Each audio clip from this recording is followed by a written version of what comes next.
Assalamu alaikum wa rahmatullahi wa barakatuhu. Salam and greetings to all.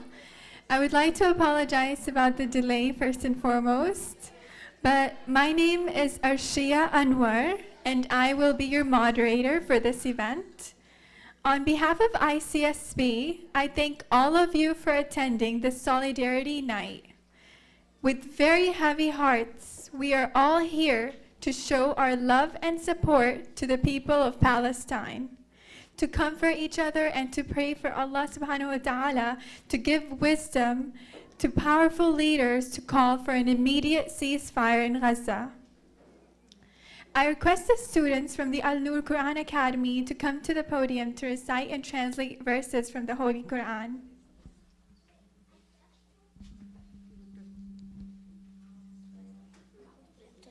أعوذ بالله من الشيطان الرجيم. بسم الله الرحمن الرحيم. اقرأ باسم ربك الذي خلق خلق الإنسان من علق اقرأ وربك الأكرم الذي علم بالقلم علم الإنسان ما لم يعلم كلا إن الإنسان ليطغى أن رآه استغنى إن إلى ربك الرجعى أرأيت الذي ينهى عبدا إذا صلى أرأيت إن كان على الهدى أو أمر بالتقوى أرأيت إن كذب وتولى ألم يعلم بأن الله يراه كلا لئن لم ينته لنسفعا بالناصية ناصية كاذبة خاطئة فلندع نادية سندع الزبانية كلا لا تطعه واسجد واقترب. Do the meaning. Recite in the name of your Lord who created by men from a clinging substance. Recite, and your Lord is the most generous, who taught by the pen, taught men that which he did not know. No, indeed man transgresses. Because he's seen himself self-sufficient, indeed to your Lord is the return. Have you seen the one who forbids a servant when he prays? Have you seen if he is upon guidance or enjoys righteousness? Have you seen if he denies and turns away? Does he not know that Allah sees? No, if he does not desist, we will surely drag him by the forelock, a lying, sinning forelock. Then let him call his associates. We will call the angels of hell. No, do not obey him, but prostrate and draw near to Allah. جزاكم الله خيرا.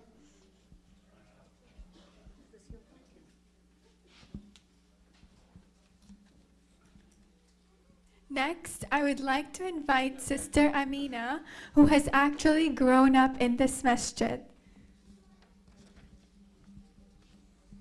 Sister Amina Mirza Qazi's work focuses on police misconduct, First Amendment and policing, and open government issues. She has extensive experience as an attorney and community advocate in Southern California.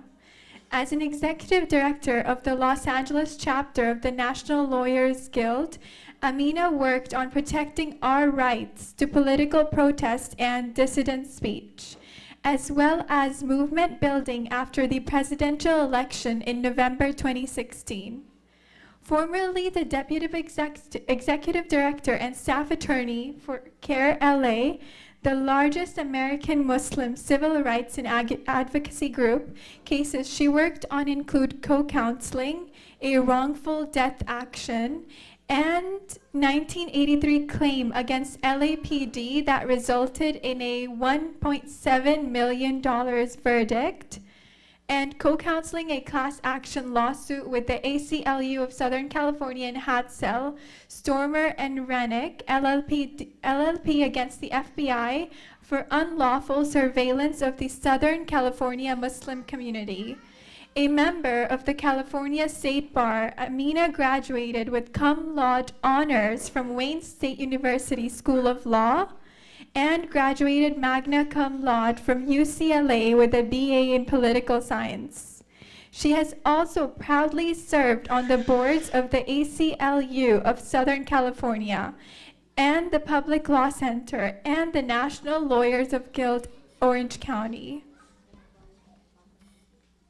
I would now like to pass over the mic to our lovely sister Amina.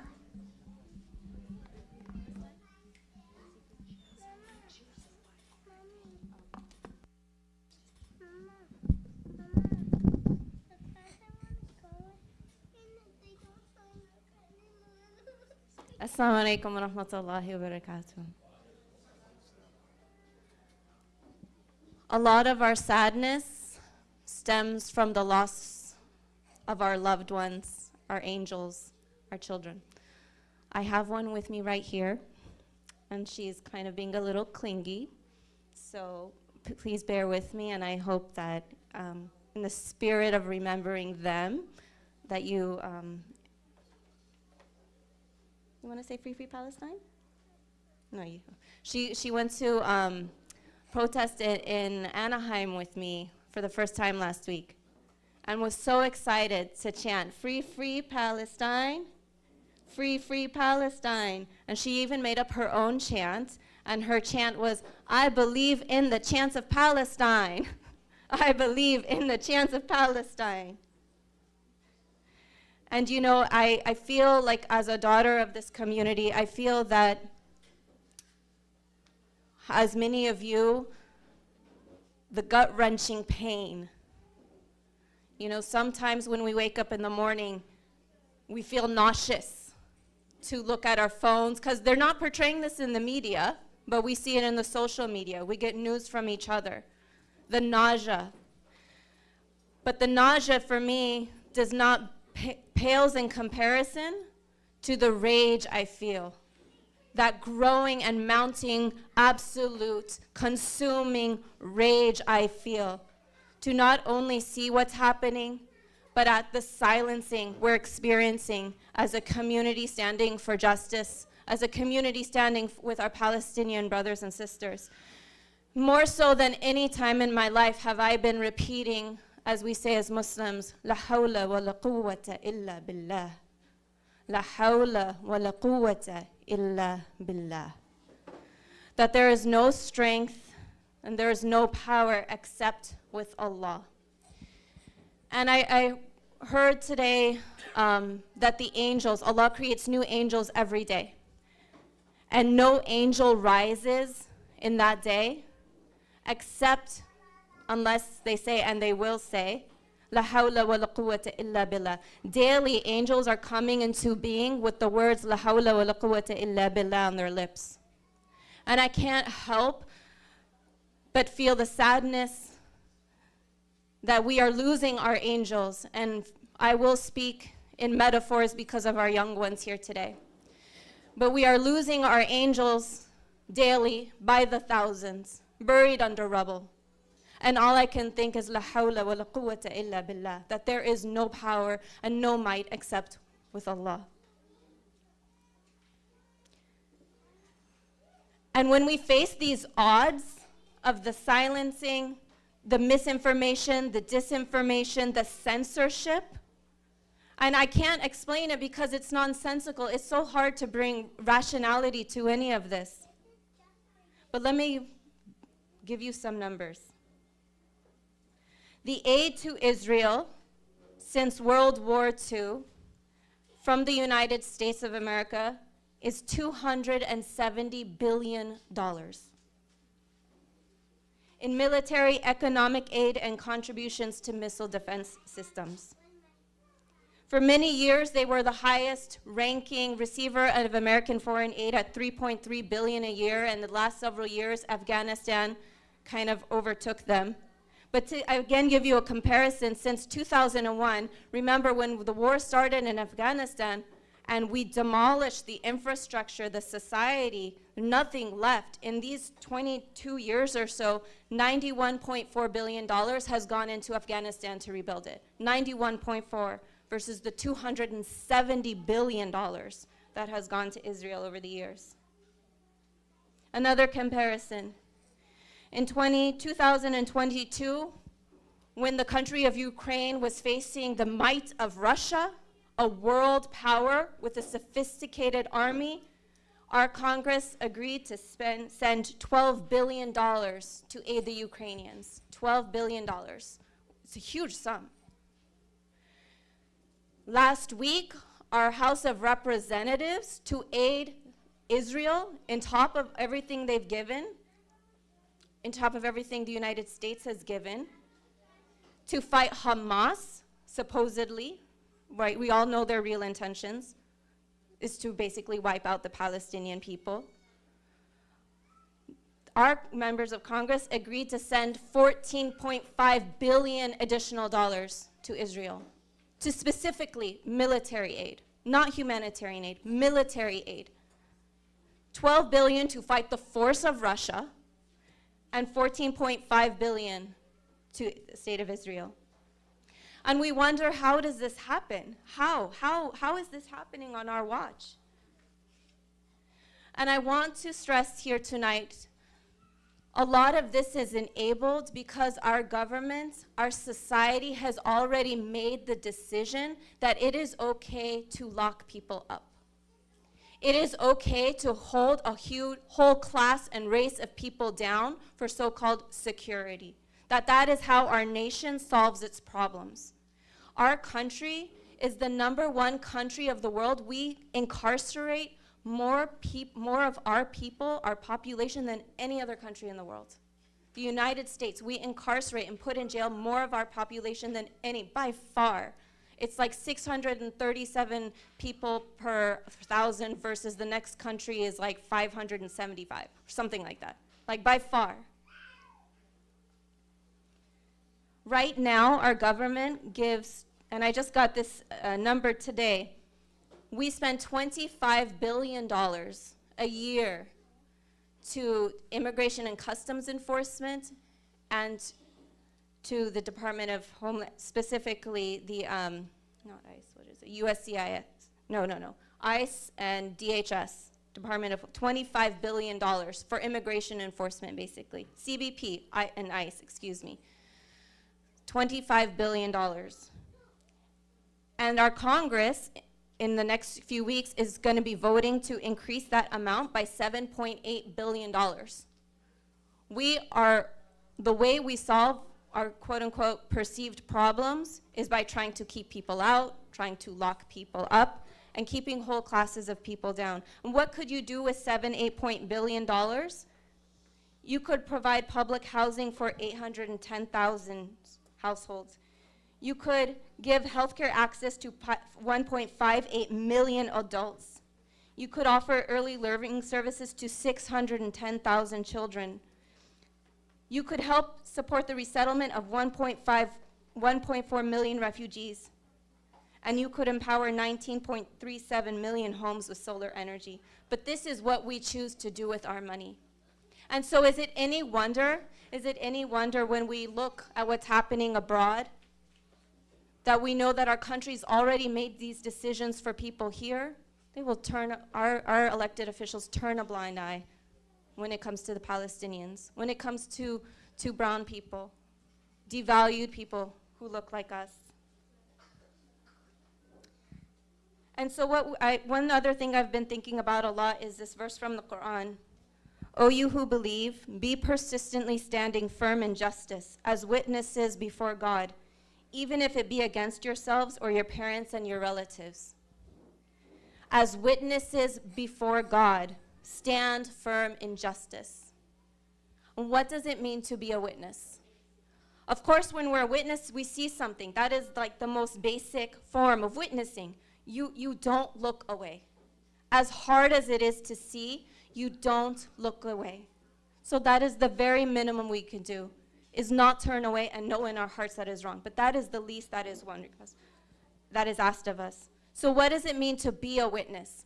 And when I've been thinking about this, I've been thinking a lot about George Floyd's murder. You all remember George Floyd's murder by police officers.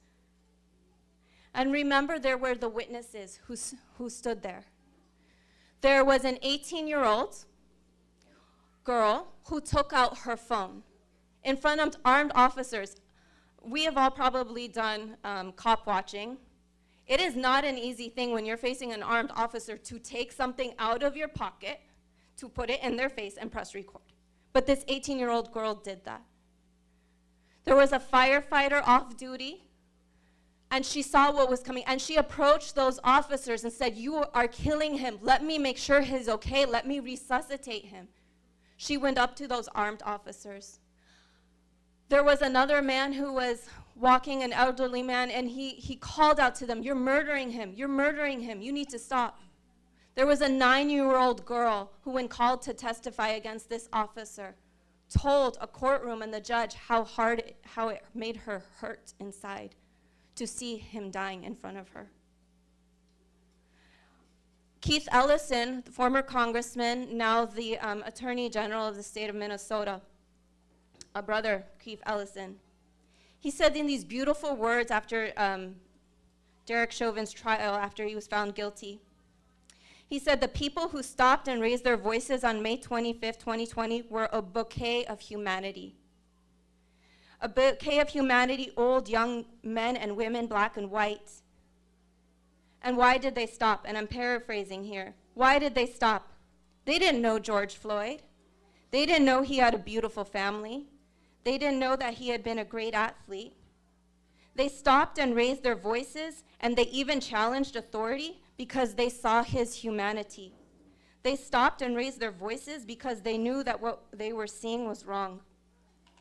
They didn't need to be medical professionals or experts in the use of force. They knew it was wrong, and they were right. So as we are witnesses, standing firmly in justice before Allah, and as that 9-year-old girl stood in that trial and testified, we will be called to testify, and there will be a trial of these murderers, even if it is before Allah, and we will be called to testify. And we will bear witness, and we will tell Allah what we did, that we did not look away when we saw these pictures, that we used our voices, and Sister Lubna and Brother Shaheen will talk more about this. We will speak that, we will tell Allah we spoke truth to power, that we did everything in our power as witnesses standing for justice before Allah. And before I pass over the mic, and these two are going to get their introductions, but I want to do my own kind of, tell you why I love these two people. When I had Inara, my 5-year-old, in 2018. In 2020, I decided I want to do local activism. So people told me, you need to join this weekly phone call. And they talk about, immigrant rights. They talk about, social justice. You need to join this call. And who was the person leading this charge? Sister Lubna here. MashaAllah, Sister Lubna has not only been a voice for Palestinians, but has really been that witness for social justice in Orange County. And Brother Shaheen, we met the auspicious year of 2010, was it? Who even as a college student, decided to stand up to the Israeli ambassador Oren on the UCI campus, who became known as the Irvine 11. And so many people, oh, those poor boys, their lives and this and that. Oh, no, he didn't take any of that. I mean, mashallah, these brothers and Shaheen in particular have continued to stand up despite, all the craziness that they had to go through, to continue to be not just witnesses for justice, but advocates for justice. So with that, I will pass it over, inshallah. And we're checking for gelatin in her licorice candy. Okay, assalamu alaikum.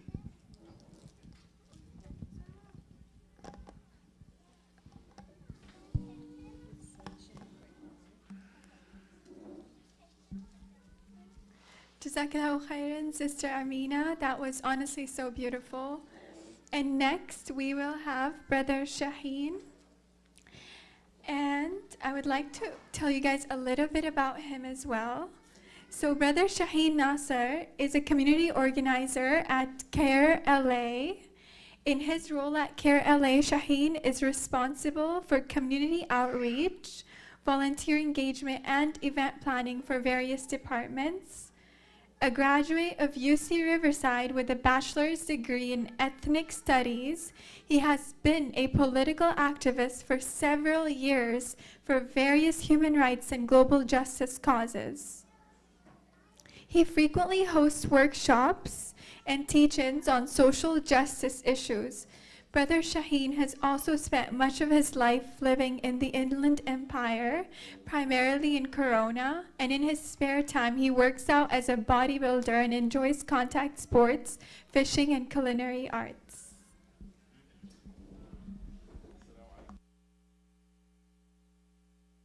السلام عليكم. بسم الله والحمد لله والصلاة والسلام على رسول الله صلى الله عليه وسلم وعلى آله وعلى صحبه أجمعين.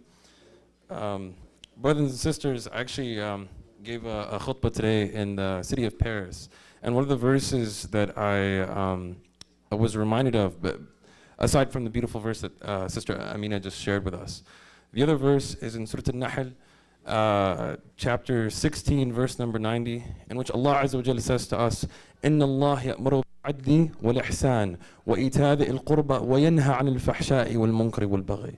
So in other words, Allah is telling us, I am commanding of you justice and ihsan. And what always struck out to me was this, the word choice, in which, in which Allah is telling us that He is commanding of us justice. So whether or not we personally, whether our hearts personally break over the sights that we're seeing in Gaza right now, it doesn't matter. So long as we say, Ashhadu an la ilaha illallah, Ashhadu Muhammad Rasulullah, we have a moral obligation to stand up and amplify the voice of those who are voiceless. So another thing I wanted to talk about is, very briefly, some of the things that we're seeing and how to describe them. What are the words that we're using to describe them when we talk about it to others? Number one, I want to talk about how the designations of apartheid and genocide are literal. They're not hyperbole, they're not exaggerations. So when you talk about the issue of Palestine, do not shy away from these words. Feel free to say the word apartheid. Feel free to say the word genocide. We have, for example, Professor Raz Segal, who is a Holocaust and genocide historian from the University of Stockton, who believes that what's going on in Gaza right now, if it wasn't already obvious to us, is a clear-cut textbook case of genocide. This was actually published in Jewish Currents, a medium that targets, the Jewish community. So, yeah, don't be shy from those terms. Feel free to understand, the gravity of the situation, and feel free to convey that to others. Some other things I wanted to mention. I want to also talk about basically how we as US citizens can be more proactive in demanding justice, and most importantly, demanding a ceasefire right now. All the people in Gaza need, I forgot to mention, I'm actually from Gaza. I've lost over 10 relatives over the past decade to what Israel has continuously been doing to Gaza. Every year is an act of racial humiliation in which they bomb an area that is the most densely populated concentration camp in the world with weapons that do not differentiate between military and civilian targets. Most recently, I actually lost 3 members of my family, including an 8-year-old girl, Basan, rahmatullah alayha. May Allah accept her as a martyr and reward her with Jannah. Brothers and sisters, we can have an impact on this. We're not just morally obligated to talk about it, we can actually have an effect on this. The establishment is entrenching itself more and more in defense of this apartheid, racist, segregationist state. And that should be a sign. Their defensiveness is a recognition of our collective power, our protests, your social media posts. The impact that our community is having is very powerful. I want you all, by the way, this might be a good time to mention this.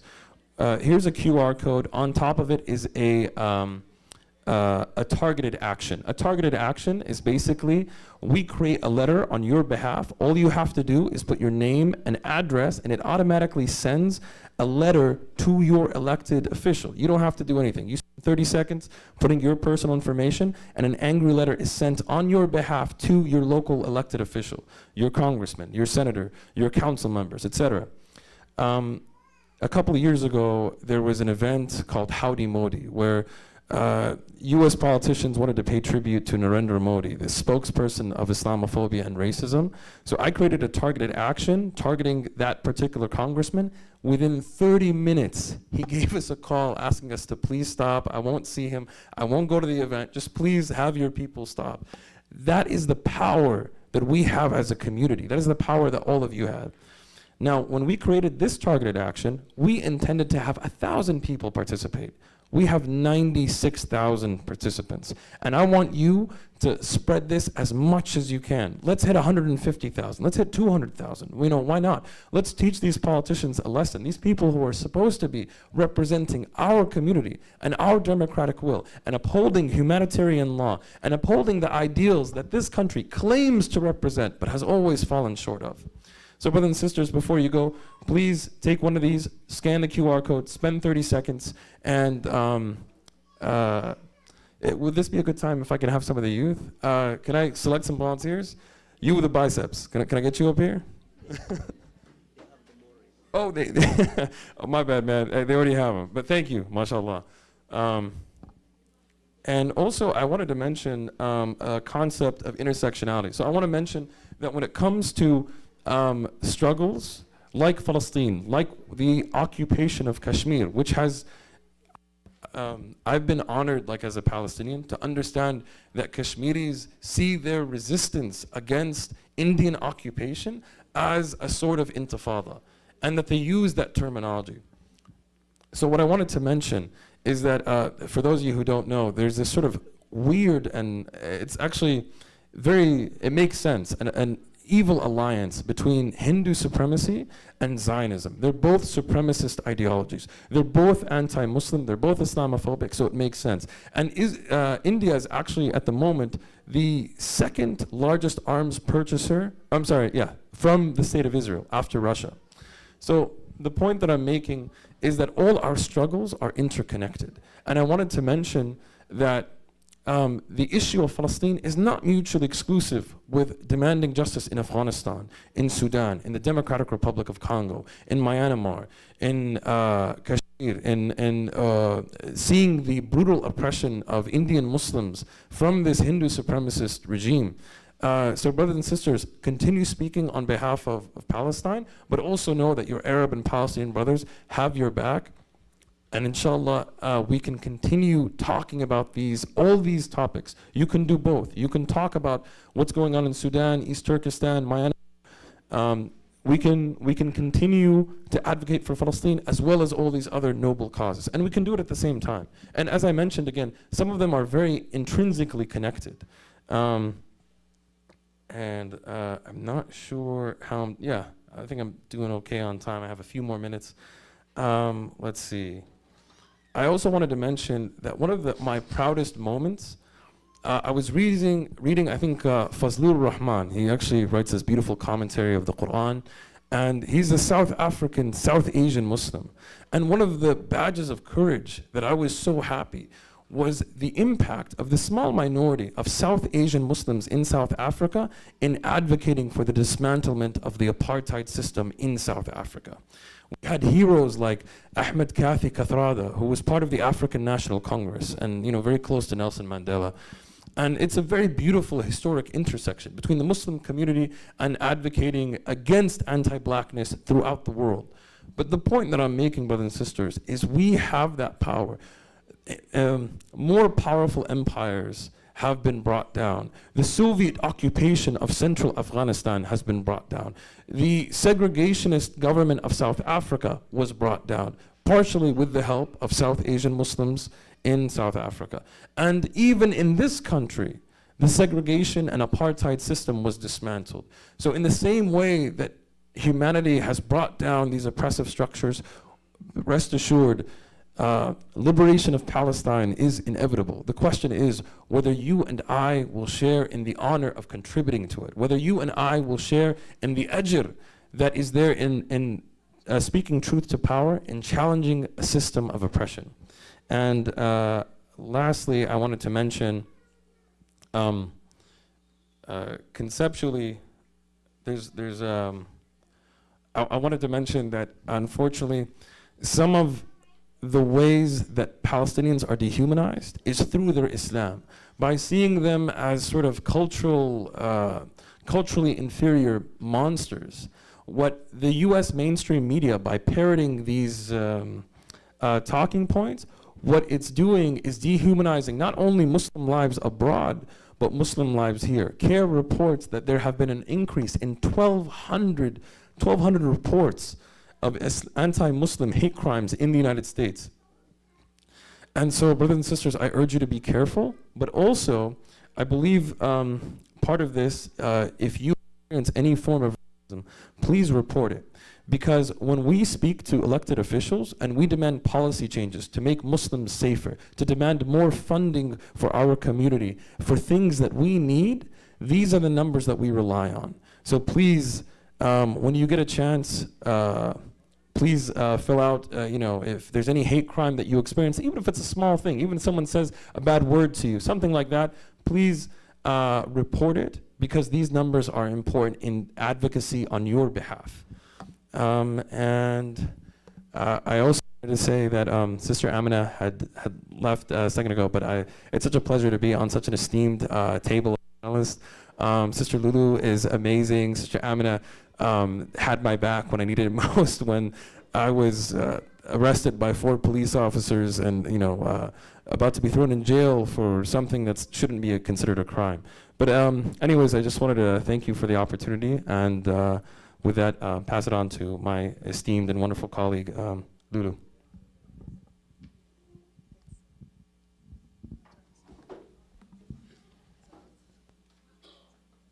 Jazakallahu khairan, Brother Shaheen. Thank you so much for your words of wisdom. And now we would like to move forward to Sister Lubna Hamad. Lubna, who is also known as Lulu, is a co-founder of Yalla Indivisible, a grassroots group committed to fighting for progressive values centering Palestinian rights. Lulu has been a tireless advocate for Orange County communities experiencing disenfranchisement and oppression, fighting for government accountability while organizing events in the streets. Lulu has been a leader in the People's Budget Orange County, fighting for a more just and representative budget, and the Orange County Emergency Response Network, a coalition of groups that formed during the COVID shutdown to ensure racial and health equity and to combat the administration's mass deportation machine. Before moving to the United States, Lulu actually served as a legal consultant on child protection with UNICEF and Defense for Children in Palestine. Lulu holds a first law degree from Jordan and has attended the University of Pennsylvania Law School, Masters of Law from LLM program, and has graduated with distinction. And now I would like to pass over the mic to her. Thank you so much. Assalamu alaikum, and thank you so much for giving us the opportunity to be here with you tonight. We greatly appreciate it. And it's an honor to be with you, Shaheen, and with Sister Amina as well. I do have some notes. I'm not reading. It's just the headlines, if you will, because we only have 20 minutes. Sorry, I wish we had 20 minutes. We have 12 minutes. 10 now? Okay, I'm just going to start with a quick recap, just because I want to put the actions that we're hoping we can start taking in context.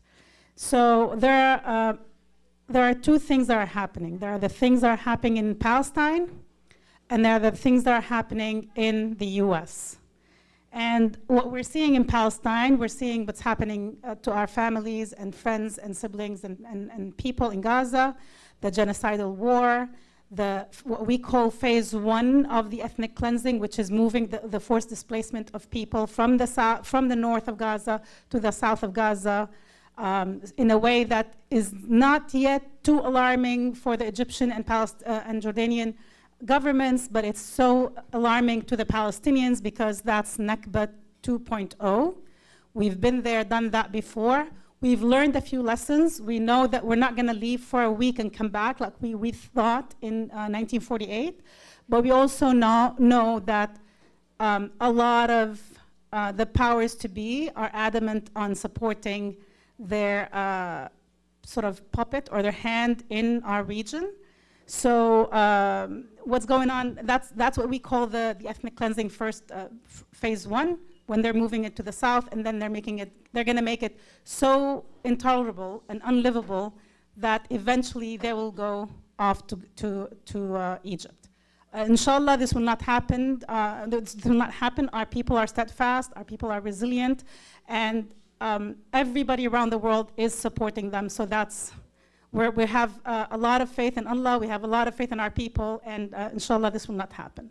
And the other thing that's happening also in Palestine that is not getting as much attention, some attention but not as much, which is what we call the soft ethnic cleansing, which is happening in the West Bank and in Jerusalem, which are the daily attacks by the settlers, the daily attacks and raids by the Israeli occupation forces that make the lives of Palestinians in the West Bank miserable enough that a lot of people would want to leave. So it's not full-on ethnic cleansing phase 1 as it's happening in Gaza yet, but it's going to happen unless we're able to stop it. And I think we are able to help stop that. And then in all of Palestine, you are all very familiar with the apartheid system, the apartheid regime there. So this is the situation in Palestine, and you are more than informed of that. What's equally important to us here to sort of pay attention to is what's happening in the US. And what's happening in the US has three levels. The political, that is the corruption of our leadership, the elected officials. We're seeing the lobbies, we're seeing the impact of not only AIPAC. AIPAC is usually the first sort of lobby that comes to mind, but the Christians United for Israel, the evangelicals are even much more powerful and much more supportive of the Zionist movement than AIPAC, actually. And also the military-industry complex, which is benefiting from this war. As if you're hearing reports from the field, from the ground in Gaza, you're seeing the doctors in all the hospitals saying, we've never seen these injuries before, we've never seen these deaths before. And we all know why. Because Israel is trying out new weapons on our people back there. They've been doing that all along, but now they're taking it to even a more destructive level. So it's very important to keep that in mind, that there are those lobbies that are helping, and that's a very red flag indicator of the corruption of our political elite. And then the other thing is the economic, and I think Sister Amina talked about it, about the billions of dollars that were given in so quote-unquote aid, but it's not really aid. It's funding of genocide, it's funding for war crimes, and it's done with our tax dollars. And so those dollars, we all know how they can be used in so many beneficial ways to our societies, to our society and communities here, like the housing crisis that we're facing here in California. So instead of the $600 million that California specifically contributed to the sort of aid package to Israel, imagine what $600 million could have done, how many houses they could have helped build. Imagine how many people could have gotten health care if we had that much money. Imagine how many students' loans could be canceled. So we do have that connection. It's not just a foreign policy issue. It's not just a Muslim or a Palestinian or an Arab issue. It does affect us right here in our lives. This is as much a local issue as it is an international issue. So I just wanted to highlight that. And something very, very important, now that we're coming onto the election year, there's on the legal level, and this is not only for people from the legal field. What is happening now is extremely alarming, because from Biden to your city council members. Everybody is eroding the rule of law in a way that is so alarming, because it only applies to when the rights of certain demographics, mainly white people, are encroached upon. But when it comes to the rest of us, the BIPOC, the Black, Indigenous, people of color, Muslim, Palestinian, you name it, then we are feeling it right now that we're less equal, that there are some citizens who are more equal than others. And the last month or so is showing us this very, very clearly. So what does that mean to us? I just want to bring your attention to the fact that outside of Palestine, we here, American citizens, have the most power and have the most leverage to change things for our brothers and sisters in Palestine and for ourselves. Why? Because it's our government that is giving political cover, that is giving economic support, that is giving military funding and weapons to this Zionist state, to this war machine in our country. So if there's anyone who's going to stop our country, our government, it's us. And it's time for us to sort of level up our game, because we've been very engaged. And I've seen a lot of our communities step up in the last few years and take part in elections, and I'm very proud of all of us. But now we need to take it to another level, because we are, at the end of the day, paying, and this is the most painful part for all of us, to think that we are paying for the genocide against our people. I'm paying for the killing of my cousins, of my husband's 7 members of his family in Gaza who were killed 2 weeks ago. I have written the bill for that. I have underfoot the bill for that, and all of us. And as painful and as infuriating this is, there is one silver lining to it, is that if this is being done with our money and in the name of our government, then we do have the power to stop that, but we need to act. So what can we do? First thing that I'd like to ask you all to do is amplify Palestinian voices, especially from Gaza. Not everyone who has an account on social media is necessarily from Gaza or is conveying what's going on in the ground, but there are verified and trusted sources in Gaza. This is really, really important, especially in light of the blackout that the media is really implementing on all of our news. There has been a lot of actions in our communities since this war happened, since this ethnic cleansing sort of mania started, and that the coverage is minimal. And even when they have any coverage, it's dismal. So our tool to fight back, as much as I hate social media, is to use social media and our mailing list, if you have any private mailing list or public mailing list, to do that. And and you can find on our social, I think CARE has a list of people you can follow. Yalla Indivisible has a list of people you can follow. Arab American Civic Council has the same. There are so many. There's no shortage of trusted Palestinian and Muslim American groups and websites that you can find this information at. And then the other really important thing is to hold our elected officials accountable. And a lot of us have been doing that. In Orange County, we've been calling out Katie Porter for her Islamophobic, unbelievable statement, the blind support for Israel. And she's running for Senate. She's running for all of us. So even if you're not a constituent, write to her. And as Brother Shaheen said, you have the QR code from CARE, right? There's also the Arab American Civic Council. There's also Yalla. There's so many of us who are doing this. Choose anyone you like. You have that. It's as easy as scanning your QR code and clicking and sending that message to your representative or senator. But what really matters, even more than that, because look at what's happening in Gaza. Our people are dying. They have nothing. They have nothing. And they're fighting out of nothing with no tools. And the whole sort of political system in the world is against them. Even our Arab countries, unfortunately. But they're still standing proud, and they're still getting their voices heard. And the least thing we can do is call, not only email. Emails are really important. Keep them coming, because we're hearing from the staff.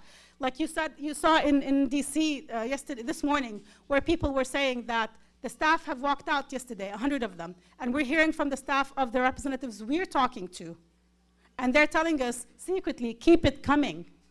Keep the pressure on, because we're with you, but we need that support to convince our representative who has their own calculations. So emails are important, but what has been very, very effective is phone calls. Call them every single day. Every single day. Just remember, I remember when I was working against my representative, I had his number on my phone saved. And I would just every morning spend 5 minutes, click, call, I'm very upset about this, this, and that. Easy. They're going to take your message. You're not going to be talking to your representative. They're going to take their message. Flood them with calls. Flood them with calls. And when you feel like that's not enough, like we've been feeling that, show up at their offices, unannounced. Unannounced. You don't have to have an appointment with them. Most likely they won't give you an appointment. We've been doing that with Lou Korea and Katie Porter. We went there on Tuesday, and we read the list of more than 3,500 martyrs. We had probably 20, 30 people do that. And we didn't all go at once. We just went, my time is up, but just give me a minute. We just went and organized ourselves very, very simply. It's not something that needs a lot of logistics. Get 2, 3 people to go in at a time. Give them the list of the names if they want to read. If they have a story to share, they can share. And they will keep the representative's office busy for the whole day. We did that twice. We stopped them from doing anything else. Anything else. That was the only thing they were dealing with the whole day. And we need to keep that issue on their mind all the time if they're going to actually do anything. So it's really, really, really important. And then hold the media accountable. Write to them when you see a biased reports. Write to them when you see Islamophobic language. Write to them and share your op-ed. It's only 700 words. And if you need help, there are people who can help you. Your voices matter, especially in local media. Don't worry about LA Times. I worry about Voice of OC more than I worry about LA Times. We write there, and they eventually, when they get like 10 or 20 or 30 op-eds, they're bound to publish 1 or 2 of them, and that starts a discussion. Make your presence felt. Make your voices heard. We are the voices of Gaza here. We are the voices of Jerusalem here. We are the voices of all of Palestine here. They can't come. They're doing everything they can to bring the attention to what's going on there. They're doing everything they can to defend our land, to defend our holy places. What we can do is really very, very important and very powerful. And showing up in the streets, this is not for everyone. You can have a vigil, you can go to a demonstration, you can hold a Jum'ah prayer in the street in support of Palestine. There are so many forms.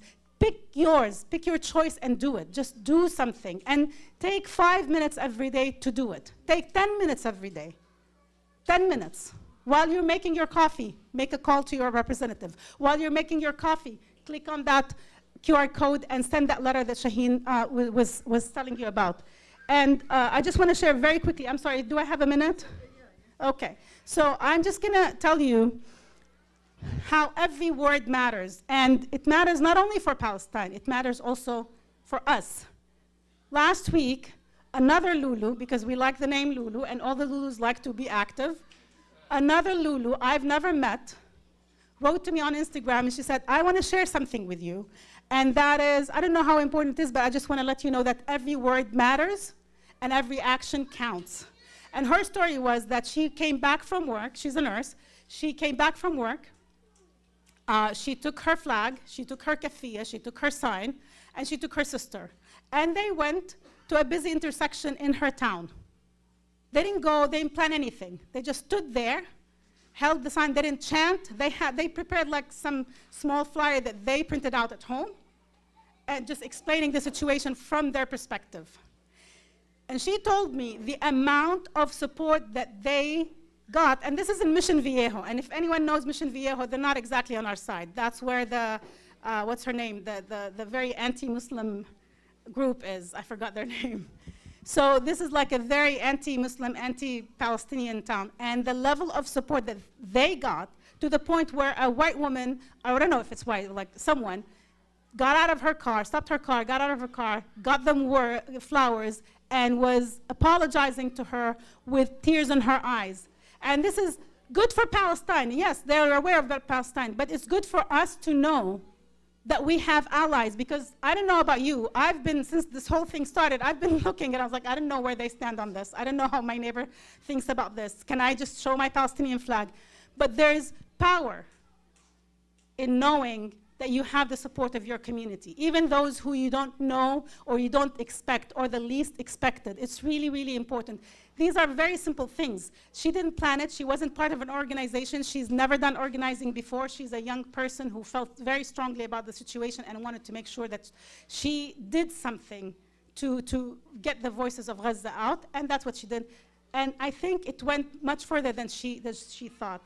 And I just want to go back to one point very quickly, intersectionality and what's going on in Kashmir. I had the honor to be in Kashmir and see firsthand the parallels that are unbelievable. The wall, the military presence, the oppression. I lived in Palestine. I visited Gaza. I spent two months in Kashmir. And it's not just, it's the same. Colonialism is the same. Oppression is the same. And when you fight for one, you fight for all. And when you fight for one, when you need others, they'll show up for you as well. That's my experience, and that's why I'm involved in everything, because everything is intersectional. And the last thing I want to tell you on a positive note, we are not liberating Palestine. We are not liberating Palestine. Palestine is liberating us, because Palestine is exposing all the problems that we have here. Palestine is giving us the chance, the option, the opportunity to take action and be very involved and speak up, not just for Palestine. We're speaking up for ourselves. These are our tax dollars. These are our tax dollars. We should have the last say through the votes, through calling our representatives, through taking to the streets, et cetera, et cetera. And I know there's a lot of images of death and destruction coming out of Gaza, but I do want you to see, I want you to know that everybody I talk to, my friends in Palestine, my dad is in the West Bank right now, my friends in Jerusalem and in Gaza, and my family in Gaza, I want you to know that it's not only death and destruction that's coming out of Gaza. It's hope, it's life, it's liberation, it's determination, it's steadfastness, it's resilience. And if these people can do that under unimaginable circumstances and living conditions, imagine what we can all do. Thank you.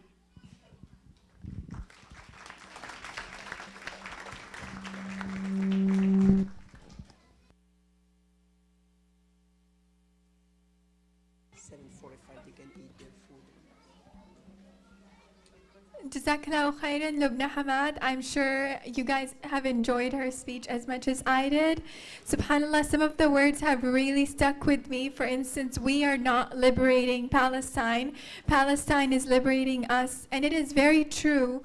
We are so privileged, alhamdulillah, that we get to live this life. But now, more than ever, we need to advocate for our brothers and sisters in Palestine.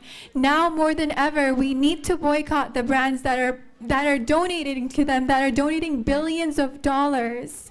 Now more than ever, we need to stand up, raise our voice, make the calls that she was talking about, go on the links that Brother Shaheen has told you guys about, and please, please, try to help as much as possible. Remember, everything counts. Just like Lubna said, every word counts and every action matters. So please try your best, and inshallah, together we will overcome this. And now I would like to have a short Q&A session, just in case anyone in the audience has questions for our panelists.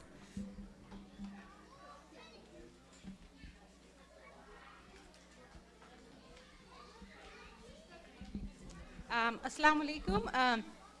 Thank you so much for your words of hope. I have a very unique not unique question, but I guess it's the question that's on everybody's mind right now with kids who are going to elementary school or middle school in this time.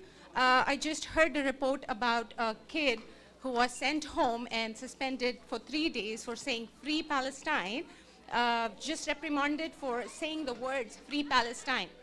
And now the question is, how do you approach or explain to your kids about what are the things that they can say or not? Like there should be a freedom of speech, and kids are really, they see what we hear, and I just wanted to know, how do you approach that topic, and how do these kids navigate now? It seems like post 9/11, but my kids are really in elementary right now.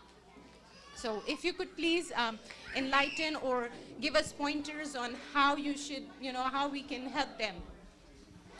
I think that was actually a very great question and something that I wanted to address but forgot to address. What I also wanted to mention is what we've been seeing at CARE LA are two things, unfortunately. Blanket statements of support for Israel's war crimes from employers and others for schools. So part of this landing page is a toolkit in which we have actually a template. You can basically copy and paste the language and send it either to your employer or to your school.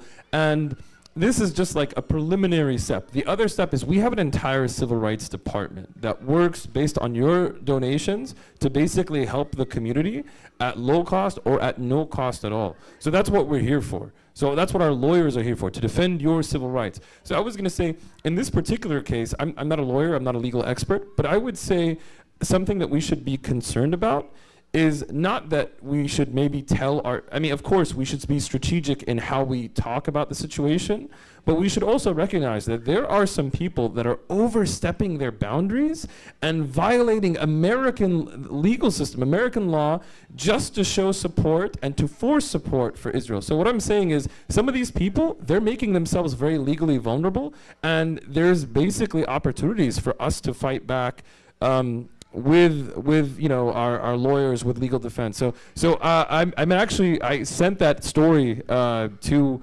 CARE LA, so hopefully that they can intervene. The other thing I was going to mention is, so please reach out to us if you have a situation like that. And then. Thank you so much. This is actually a perfect example of what I was just saying, that it's not just in Palestine, where our tax dollars are, the crimes that our tax dollars are funding are not just in Palestine. And we shouldn't be censoring our children. We should not. They're not saying anything wrong. We shouldn't have the talk with them, although we do actually have the talk with them, right? I have a 12-year-old, and I've been prepping her. Like, there's gonna come that day, and they started doing that. My daughter's school canceled her field trip the Friday after, the Friday the 13th, right? Based on what? Because Khalid Mashal in Qatar called on all the Arab countries and Arab peoples to take peacefully to the streets. And their field trip was in LA, and they felt threatened. We know that, but what I'm saying we should not censor our kids. We should push back. And if I'm correct, Shaheen, correct me if I'm wrong, what I've seen is that actually CARE is taking care of it. Because I know that they've already created a kit. I think I saw that just before coming here. They're already making people aware of it. There's a letter campaign. Again, that QR code is magic. And you're going to have a lot of QR codes. Luckily, we have CARE. We have so many other organizations. They're leading, and they're trusted, and they're here present with us. So don't censor your children. Talk to the school. And make sure that you have I went to the school when that happened. I called them, and the email that they sent canceling that field trip was saying an abundance of caution, right? And I love them. They're a very good school. It's a wonderful school. And I went to the principal, and I said, Dr. Bailey, explain to me. And when she explained, it's like, that's not an abundance of caution. That is an abundance of Islamophobia. like it or not. You said, well, you know, I said, I know all the actions that are planned for Palestine, and there's nothing planned this Friday. And she said, well, it's not the things that are planned, it's the things that aren't planned. It's like, okay, are you telling us that we're terrorists? Like, we haven't yet recovered from 9/11. And you're just starting, and she's a good person. She is a good person. This one is not a bad person. But this is how Islamophobia seeps into our culture, seeps into our environment, seeps into our neighborhood. So it's very, very important. The last thing I want to say here is that I think now there's Muslim Legal, there's that new organization, there's Palestine Legal, and there's Muslim Legal. Reach out to them, and reach out to CARE, and reach out to other organizations. They will help you with the legal aid that you need. And if you don't need their help, and if you can help them, donate to them. Strengthen those organizations that are there to help and stand for us and for our rights. Thank you. That's wonderful. Yeah. I would just like to say that Isha will be at 7:45. Just one really quick tip on that. So like I said, my 5-year-old loves to chant. Her favorite chant is "From the river to the sea, Palestine will be free." And she's like saying it in the car, and I'm like, oh my gosh, she's going into school to say that. I'm like, so I had the talk, not that kind of, but I was like, you know, when you say that at school, some kids might not like that, and it might hurt their feelings, and they might not like it. And she's like, can I keep saying it? I was like, of course you can't say it, but I'm just letting you know that other kids might not like it. And she's like, well, I can just walk away from them and keep saying it. I was like, yes, you can. Assalamu alaikum. My name is Fadal Khalil. My question is for Sister Amina. You mentioned that 91 or $92 billion American spent in Afghanistan for rebuilding. There was no rebuilding that was for their security, or they did not build even one major hospital like a cancer hospital, or the people who was wounding, or they destroy Afghanistan. Not only that, $2.5 trillion. They spend another expense in Afghanistan and around in those regions to control it. American did not do anything to build up Afghanistan or build up a major university or to help the kids' education, or those present government also was one of the choice American to come safe from Afghanistan. There was not by chance, by force, so they can get out, and Taliban cannot tell them, oh yeah, we can stop you, like Russia was when they come in, when they get out, they lost a big number military during when they was exiting. So I want to that correct in the future. They did not spend that for single thing in Afghanistan, just for their security, $91 billion. Allahu Akbar. Thank you so much, brother, for the extremely important correction and clarification that rebuilding, they didn't rebuild anything, they didn't do anything. And I think, if you don't mind, I'd like to comment on just how we need to start creating our own language and do better at talking about these things, because when we use the language of the colonizers, we do misrepresent what actually happens. So you did this, you said, there was something that you said that they're not, well, one thing that is calling this a war in the Israeli-Palestinian war. Right? We all know it's not a war, and we have to really reclaim that language and not just use kind of,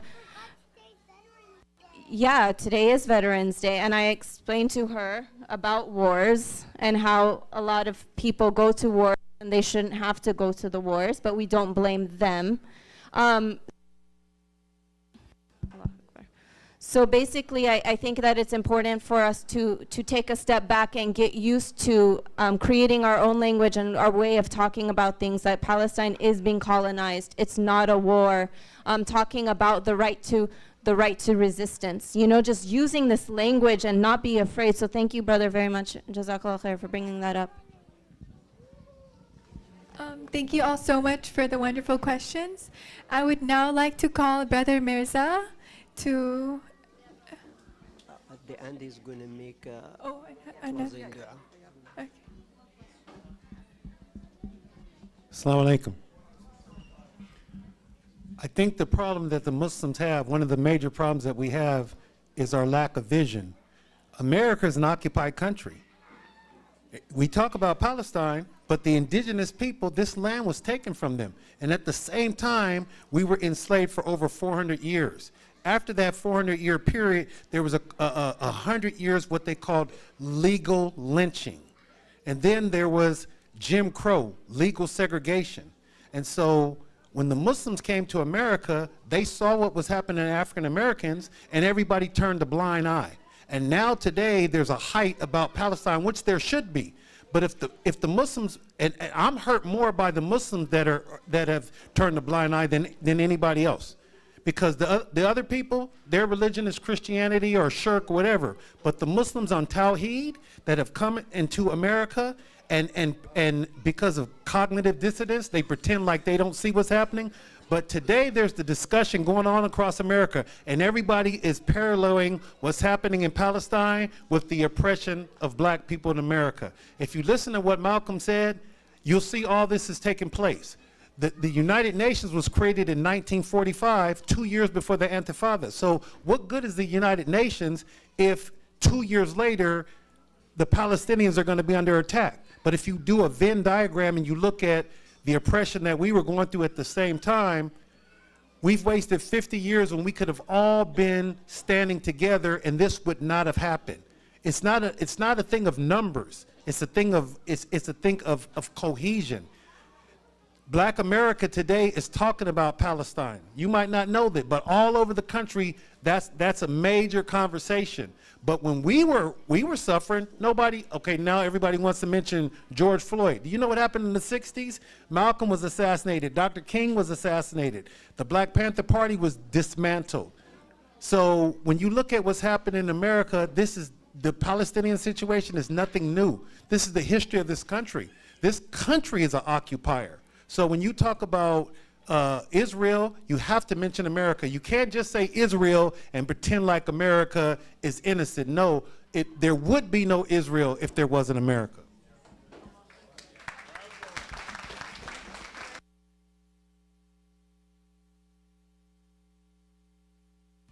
Just very quickly, thank you so much. I think there's a growing understanding that we are on stolen land built by stolen people.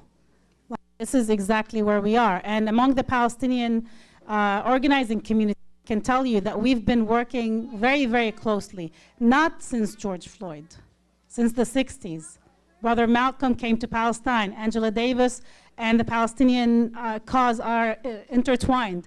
You're absolutely right, but there are people who are turning a blind eye, not just Muslims who came to America, but also the Muslims who are right now witnessing the ethnic cleansing. And they're saying, well, we should be doing that, right?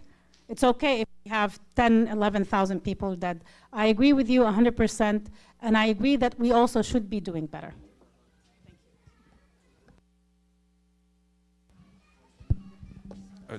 Did you want me to do some dua or?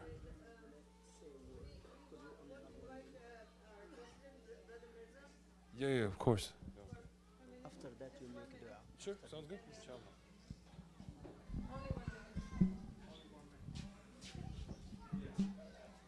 Looks like a slogan, 1 minute from all the corners, multiplied by 10. Alhamdulillah, on behalf of Board of Directors and our entire community, I would like to thank our esteemed panel on such a short notice in the last couple of days. MashaAllah, they reschedule all their activities and gave us their time and the professional opinion. It is a must for all of us to go back to the basics.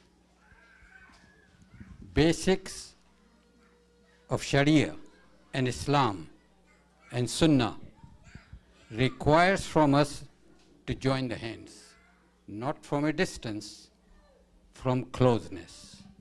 That means we all have to be connected much more today than yesterday or 5 years ago. This thing got to stop. And Allah subhanahu wa ta'ala has His own wisdom and hikmah. Time has come now that we are not going to let it slip again. 75 years, and prior to that, over 100 years, has gone on and on and on, and we don't want this to repeat. So you're required to register yourself in the ICSB email as a community. You need to know our plan.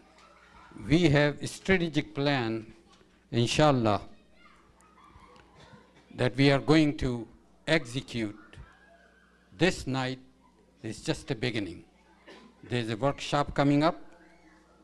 After that, we're going to take some other actions, so we're going to decide it together. Jazakumullah khair for coming over. And We have set up an account. that's right. That's another link of our action item. There's a series of items we have listed, and one by one, the management of the center is executing it. So we inquired, help-wise, what can be done immediately. The response came, immediate funds are needed. We selected Islamic Relief as our representative organization amongst all the others. And they said that their trucks are waiting at the gates of Gaza. And the trucks have to be loaded with the supplies, which are desperately needed by the Gazan people. So the minute the gate opens, the trucks are going to drive right in to help our brothers and sisters. So to buy the merchandise to be loaded on those trucks, we immediately set up a GoFundMe. Very simple. Go to the website of your masjid, masjidalnoor.org. There's a QR code there. Donate $3, $20, $17, whatever you can. The money gets collected, immediately it will be transferred to Islamic Relief. They will signal their people there at the gate that go ahead and buy the merchandise. Secondly, we also will be opening more channels of help towards Palestine. And you would not know what our plans are if we don't have your email. Currently, we maintain an email list of about 1,000 people. How many people in this room get their weekly e-news from this masjid, which tells us what's happening? Brother, you are the chairman. You should be on the top of the list. So just give your name and email, inshallah it will get to you. Anybody not connected, Muhammad Sallallahu said that we cannot leave a gap amongst us. We got to be close. Jazakumullah khair. Assalamu alaikum wa rahmatullahi wa barakatuh. And now I would like Brother Shaheen to please make dua for all of the people in Palestine, for their pain, sufferings, and for the shaheeds of Gaza. I ask Allah Azza wa Jal to bless and accept our martyrs. I ask Allah Azza wa Jal to bless and reward our efforts and forgive our sins and trespasses. I ask Allah Azza wa Jal to make us His instruments of justice and liberation. Allahumma ansur al-Islam wal-Muslimin. اللهم انصر الإسلام والمسلمين. اللهم انصر إخواننا المستضعفين في فلسطين وفي غزة وفي كشمير وفي السودان وفي أفغانستان وفي تركستان الشرقية with our African American brothers and here in this country وفي كل مكان. اللهم آمين. سبحان الله وبحمدك نشهد أن لا إله إلا أنت نستغفرك ونتوب إليك. وإياك إن شاء الله. Jazakallahu khairan for attending this event. And I would like to thank our panelists. Alhamdulillah, we have all learned so much. And it was just a wonderful event overall. Jazakallahu khairan. Yes, and we forgot to mention there's a petition you can come up and sign that's going to your Congress member, Ted Lieu, as well as some letters. Just put your name and address going to Congressman Ted Lieu, who is your representative here.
Was for vagrancy, for people that didn't have jobs. They wouldn't give us jobs, but then they put us in jail for not having a job. How do you weigh that? That doesn't make sense. And another analogy I bring up is the Nat Turner Rebellion in 1831. Absolutely. Like somebody, how are you? Like he was a slave.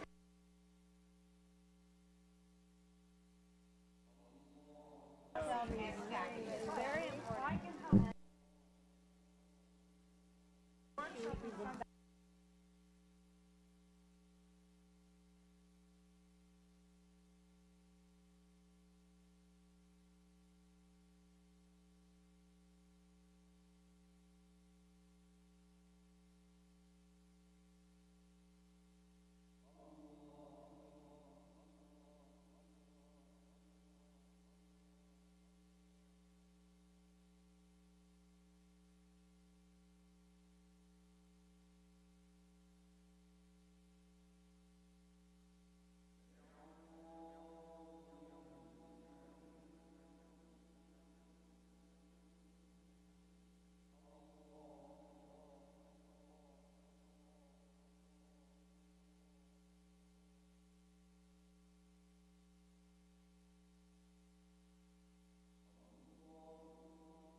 love you. Mama, Mama.